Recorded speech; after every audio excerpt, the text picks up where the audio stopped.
but a lot on yesterday's show. Gillian Keegan, the Education Secretary, confirming today that there will be basically new rules for schools about sex education, nothing below the age of 9. Yes, you can talk about the birds and the bees and, you know, people aren't supposed to touch you in your private parts, things like that sort of stuff, but not actually explicit sex education before the age of 9. And at no point at any age talking about gender ideology in the way that's saying, like, well, yeah, you might be born in the wrong body, or you might be non-binary, and men can become women and women can become men, and things like that. That stuff is going to be banned in schools. It's what they call a contested belief. It's not a contested belief. It's simply a lie. Well, let's talk about this with Maya Forstater. She's Executive Director of Sex Matters and joins us now.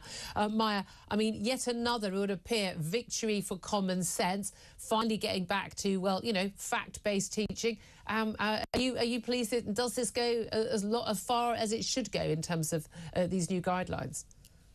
We're very pleased with it.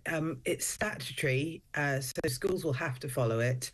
And it says clearly that they shouldn't teach, like you say, the contested belief that everyone is born with a gender identity, and that if a child doesn't feel comfortable with the stereotypes of being a girl or a boy, that they might be born in the wrong body and they might need to change their body. But again, let's stop calling this a contested belief.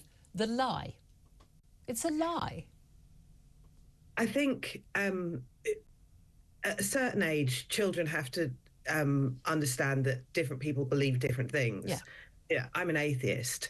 I think, you know, I think lots of what religion teaches is a lie, but I also understand that it's important for lots of people and they don't see it as a lie. So I think, you know, as you get older, you can understand people believe all kinds of different things, but learning about sex, you know, it's such a confusing, difficult topic for children, and there are developmental ages where you can understand specific things, and there are ages where it's too much of an adult subject to broach. And I think that's what this guidance really does, is it sets the age boundaries at which children shouldn't learn about something yet. And the really dangerous thing about gender ideology is it looks like something that you could teach children very early on, because it's not explicit about genitals, it's not about sex. And it's about being kind, Maya. That's how it's been sold, isn't it? But this is about being inclusive and being kind. But you can be inclusive and kind and teach, you know, people, but, you know, and people might look a bit different or behave a bit different and not conform to your, you know, your ideas, but it doesn't mean you shouldn't be respectful and kind to people. That's all you need to teach kids. Exactly. And you know, some children have 2 mums, some children have 2 dads. There are all different kinds of families. Children are loved in their families. But what they shouldn't be teaching children is that people are born in the wrong body. And that's what they have been teaching in hundreds of schools and training. But we were told, and again, Radio 4 yesterday managed to find 2 head teachers who didn't think there was a problem at all. Again, well, if it's not a problem, you won't mind having the new rules, will you? Because it's not being taught, it's not an issue because you're already doing it. But it is a problem. We're seeing this again and again. We had a caller yesterday, it was an astonishing call, a man who said his wife was a teaching assistant and she was working in a school with 9-year-olds and she was supposed to be giving religious teaching, and the stuff that had been given to her by the head teacher from an outside body, as is often the case, basically involved a lesson where you had way around, it is 2 dice, and one had body parts written on them, you know, penis, you know, vagina, I mean, they were explicit, and the other had words like lick, caress, touch, you know, and basically they'd play a game where, you know, would you do this, would you do that?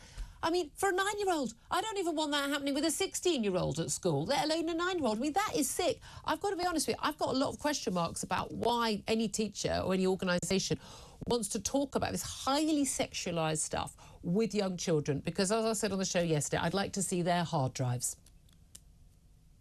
Yes, I think it's just such good news that the government is taking control of this. It shouldn't be the Wild West, because it is a dangerous and sensitive subject. And what we've seen is in every county, every local education authority, there are local groups setting up that are providing training and materials to schools of which there's no control over.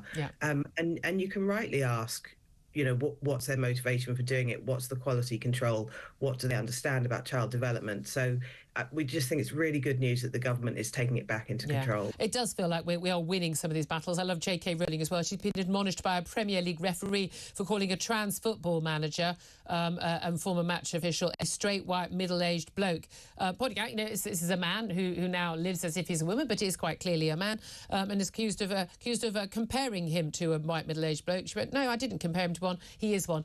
People have basically had enough, and we're going to start using the correct language, aren't we? Maya Forstater, thank you so much for joining us. Always great to hear from you. I know you've been a key campaigner on all these things, helping to bring some sense back to our lives.